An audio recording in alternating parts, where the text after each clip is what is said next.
le vrai rôle d'un Hokage. Le Mangekyo Sharingan de Sarada qui évolue à une vitesse folle. La défaite potentielle de Daemon face à Mamushi Shinju et bien plus encore, c'est ce que nous allons décrypter aujourd'hui. Salut les devins, c'est Saikyo, bienvenue pour ce passage en revue du 31e chapitre de Boruto to Blue Vortex. Le 32e est attendu pour le 18 mars à 16h, et d'ici là on peut s'attendre à pléthore d'informations, leaks et autres résumés pourquoi pas. Le chapitre numéro 31 a pour titre La Ferme, et pour personnage de couverture, Ada. L'attention se pose et se porte sur Kashin Koji, Inojin et Kobu, avec pour fil rouge tout de même le fait qu'une fleur attire toujours les insectes. Dans ce cas-là, c'est Ada relativement à Mamushi. Inojin est droit dans ses baskets et jusqu'au bout restera fidèle à ses engagements, ce qui le constitue en tant que ninja. Ce n'est pas forcément son indo à proprement parler, mais une des valeurs fondatrices qui devrait d'ailleurs émerger en chaque ninja. Par une mise en scène visuelle des plus éloquentes, Inojin dira « Dans cette situation, si je ne peux protéger ce genre de personnes, je ne vois pas l'intérêt d'être devenu un shinobi. » Tandis que le clone de Jiraiya nous montre qu'il ne marche pas du tout dans le même sillon que son original, et d'une certaine manière, avec un gros manque d'éthique, vient colmater les brèches de ce que pouvait être Jiraiya. Une part de ce qu'il a perdu face à Pain, c'est aussi son cœur. Ne pas en faire preuve dans ce genre de situation est ce qui caractérise Kashin Koji. Ada est menacée et l'ascendant psychologique est évident. Mamushi l'a sur Ada. Le fait qu'il ait pu l'observer précédemment lorsqu'elle utilisait le Senrigan la pousse à ne plus utiliser ce pouvoir-là. Elle a comme croisé son regard et a senti qu'il est probable qu'il puisse obtenir diverses informations à travers le regard des autres. Il possède, dit-elle, ce genre de pouvoir. Ce serait d'ailleurs intéressant de voir avec quel autre typologie de dojutsu il pourrait se connecter. Je me dis que le scénario nous fait penser que c'est seulement Ada car Bug, ce qui constitue le Mamushi Shinju, veillait sur les cyborgs Daemon et Ada, il y a donc de fait un lien qui s'est constitué avec eux, mais sait-on jamais Byakugan, Sharingan, Rinnegan, jusqu'où le Mamushi pourrait aller. Elle comprend, Ada, que c'est elle qu'il recherche et qu'il pourrait donc arriver directement jusqu'à elle, chose qui n'est pas encore à l'ordre du jour, tandis que la bataille fait rage à Konoha, et elle fait rage en premier lieu entre les Mamushi eux-mêmes. Ils se sont tellement démultipliés, Inojin nous précisera le nombre de 200, qu'ils en perdent énormément de leur intellect. À vrai dire, je trouve que jusque-là, il avait plutôt bien tenu. Notamment en matière de stratégie au combat, on peut remonter jusqu'au chapitre précédent, ça tenait très bien avec une multiplicité de Mamushi, ces êtres sont véritablement redoutables. Les explications de Koji ou de Shikamaru nous faisaient penser qu'avec quelques dizaines, ça y est, ce seraient des animaux, des brutes épaisses, mais non, il a fallu arriver sur les centaines pour que le Mamushi perde tout sens des priorités, s'en prenne à Konoha, à ses habitants et à lui-même. Peut-être bien que la fin de Mamushi surgira de la main de Dura. Avec tous les affronts qu'il est en train de commettre au village caché de la feuille, ça ne m'étonnerait même pas. Et on sait à quel point Dura Shinju y tient. En attendant, c'est à ses habitants et ses alliés, ici la jeune Haruno Uchiwa accompagnée de Delta, qui doivent s'occuper de cette sorte de foire d'empoigne. Tout le monde ici est en danger, du Mamushi lui-même jusqu'aux habitants.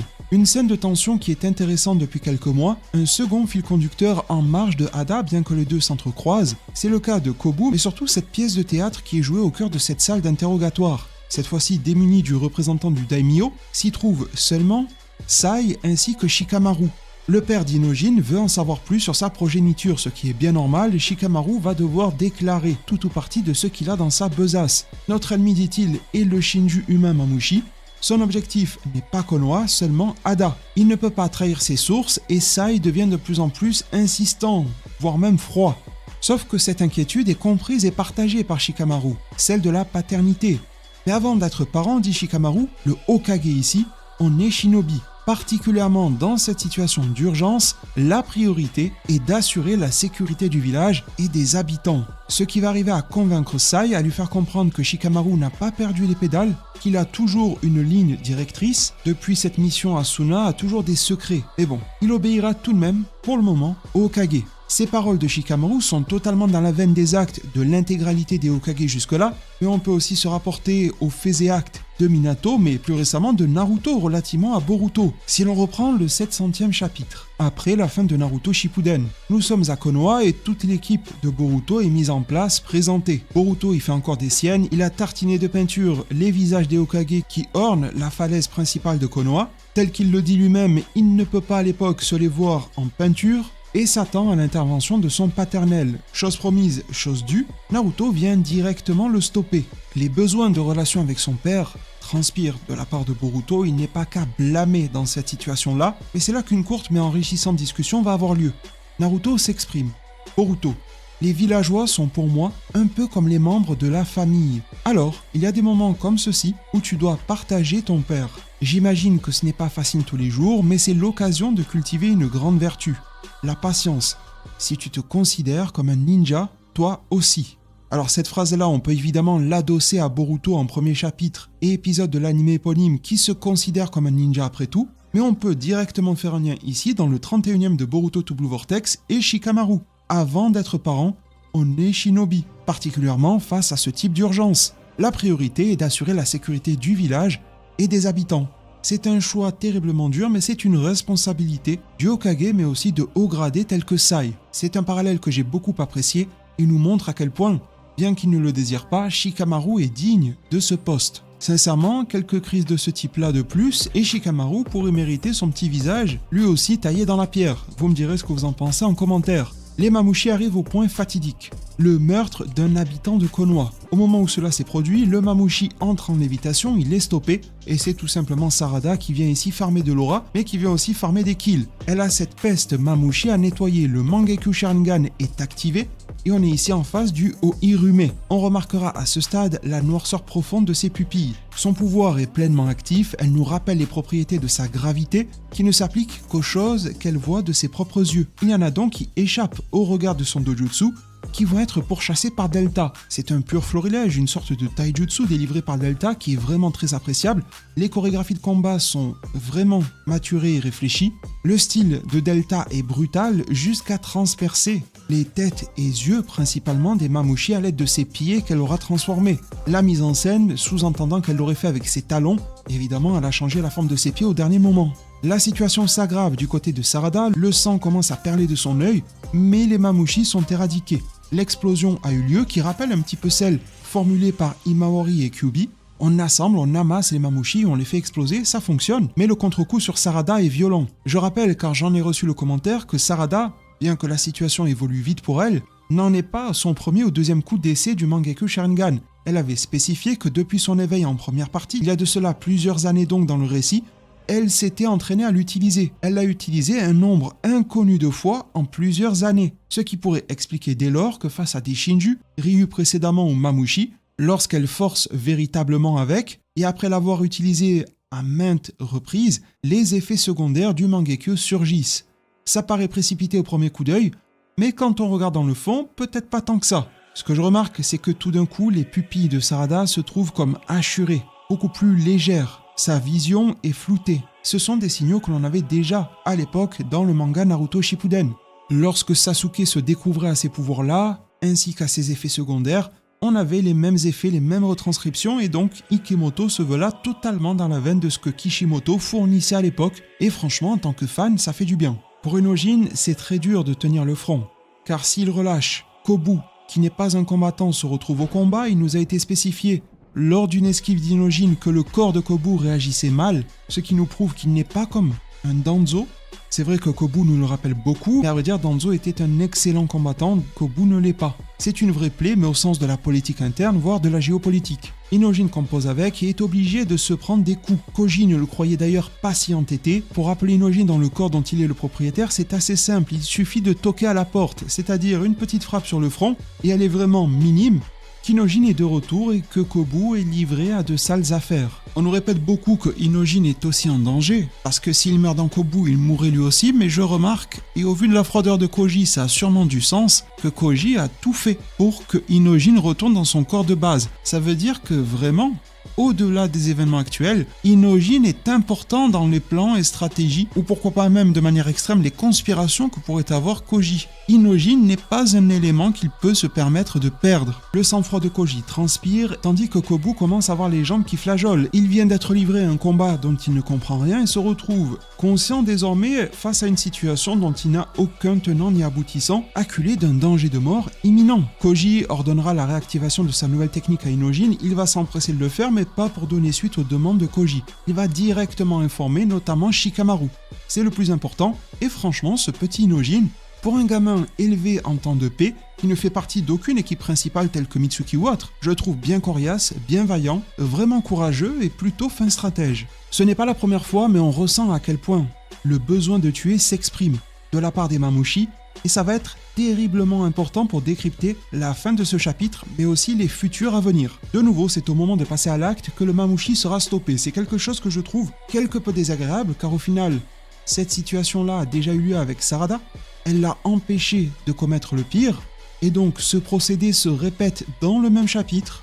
C'est un petit peu lourd, et surtout, jusqu'à ce jour, on n'a pas eu l'occasion de goûter scénaristiquement à ce que donnerait un Shinju qui va au bout de ses mésactions. Et encore là, on resterait en surcouche, car il s'agirait de tuer un personnage vis-à-vis duquel il ne ressent rien et n'a aucun objectif avéré. Mais qu'en est-il si enfin un Shinju absorbait, dévorait un être qu'il avait pu cibler? On l'attend depuis longtemps et en connaître les prémices sous peu me paraîtrait pertinent. C'est le feu que va déchaîner dans une folie meurtrière Mamouchi sur Kobu, mais celui que l'on pouvait prévoir à la rescousse est là. Alors les raisons que j'anticipais ne sont à ce stade pas évoquées. J'avais émis l'hypothèse d'un Boruto qui interviendrait de par son lien qu'il avait avec Tento. Tento qui est directement du sang du Daimyo. Boruto est là, mais il n'a pas mentionné Tento ni ne l'a évoqué dans son propre esprit. Autre personnage que l'on aurait pu attendre, c'était notre bon vieux Shino. Il est totalement absent du chapitre, d'un chapitre qui porte pour sous-titre « Les belles fleurs attirent les insectes ». Le maître des insectes dans l'œuvre Naruto, c'est quand même le clan Aburame, mais c'est aussi Shino. Si enfin on pouvait avoir une réhabilitation de la génération de Naruto au global,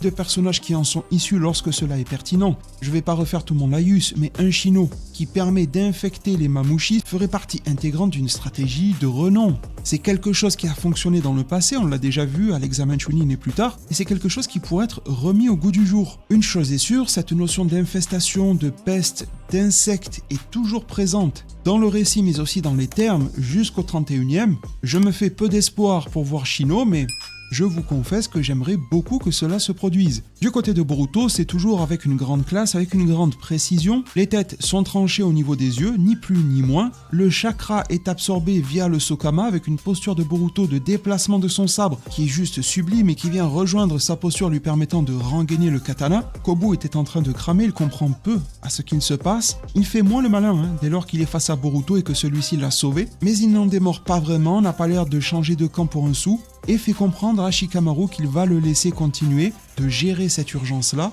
Mais bon, il reviendra à la charge. Il faudra voir sous quels augures, elles n'ont pas l'air bonnes, mais c'est une affaire à suivre.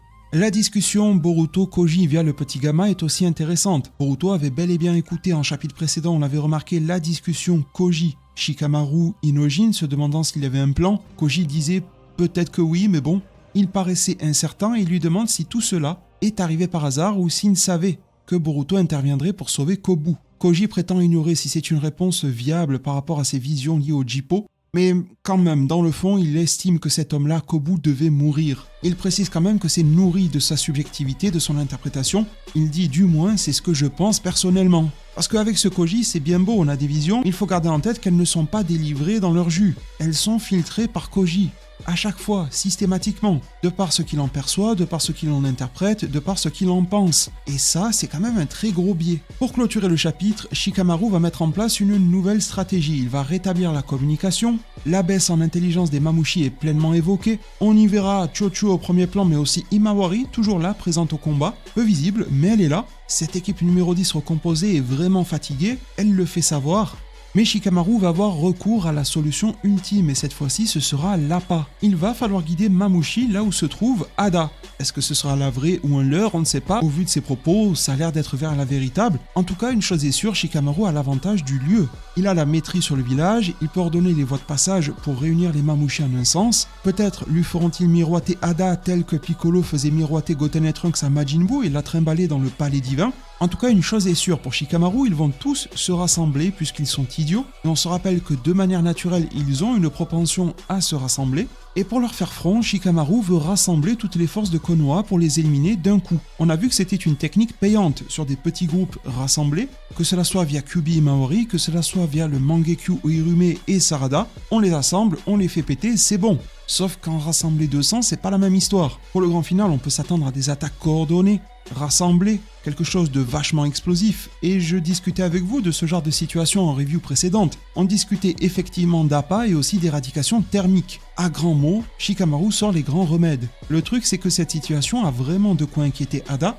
Peut-être verrons-nous la première absorption par un Shinju, mais peut-être aussi ne sera-t-elle pas celle à laquelle l'on pense. Le petit Daemon se réjouit pleinement de cette situation, mais j'aimerais amener la réflexion à une vidéo qui était parue sur ma chaîne il y a de cela quelques mois déjà, et ce dès le mois d'octobre 2025, aux alentours du 28e chapitre de Boruto to Blue Vortex. J'y abordais la probabilité d'une confrontation Daemon-Mamushi-Shinju. Elle me paraissait dès lors inévitable, cependant je n'y voyais pas vraiment Daemon gagner. Pour une raison assez simple, à ce stade-là du récit, le Mamushi Shinju n'éprouvait aucune volonté meurtrière. Et donc l'effet miroir de Daemon s'en serait retrouvé minimisé, voire inexistant. Le truc, c'est que la donne a changé, mais vous allez le voir, pas tant que ça. Effectivement, ne serait-ce qu'avec le chapitre 31, il est évident, et j'ai consciemment répété cela durant ma review, que Mamushi démultiplié à ce point-là veut tuer les habitants de Konoha, le premier venu tel que Kobu possédé par Inojin, lui-même. C'est pour dire à quel point cet être-là est en dérive. Je pense que dans une confrontation en 1 contre 200, Daemon gagnerait. Par contre, en 1 contre 1 ou en 1 contre une poignée de Shinju, une poignée bien calculée, bien équilibrée, Daemon perdrait. Je pense que face à ces bestiaux, ces nuisibles, ultra nombreux mais dépourvus d'intellect qui ne raisonnent pas, Daemon aurait totalement l'avantage de par sa technique de réflexion.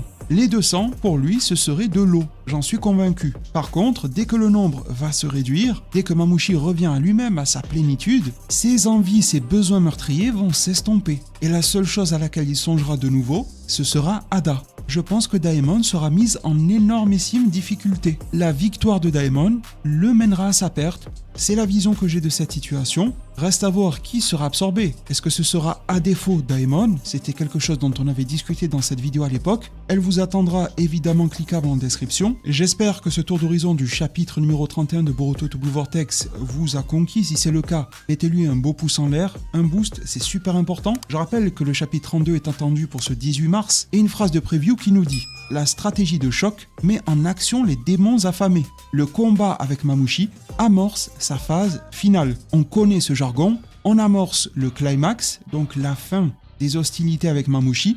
Attention, la fin ne veut pas dire qu'on va le tuer. Mamushi peut gagner, peut se faire éclater ou peut battre en retraite. Ça a été le cas de Dura dans la phase précédente. On nous annonçait une amorce de la phase finale et ça a été le statu quo avec Dura. Donc attention, toutes les situations sont possibles. Vous m'avez compris, ce que j'aimerais voir, c'est enfin un Shinju qui dévore. Et Mamushi, ça serait quand même intéressant. Et puis cette phrase-là ne me semble pas innocente. La stratégie de choc, celle initialement prévue par les Mamushi, mais aussi celle mise en place en retour par Koji et Shikamaru, met en action les démons affamés. Cette typologie démoniaque n'est pas là pour rien. Mamushi lui-même prend une tournure démoniaque, avec ses airs de visage, avec ses flammes. On a l'impression que le démon est relâché à Konoha. Mais à la fois, Daemon, c'est une référence à cette thématique démoniaque. On en a déjà discuté, c'est du vocabulaire informatique, mais Daemon en soi, étymologiquement, ça provient originellement du grec, qui peut, selon le contexte, se traduire comme démon, mauvais esprit. Toute la mise en place est là pour que les deux sortes de démons s'affrontent. Issue à celle-ci,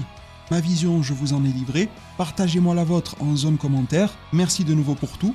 Abonnez-vous, activez la cloche pour ne rien rater. Prenez tous extrêmement bien soin de votre futur. Et à plus pour de prochains arts divinatoires.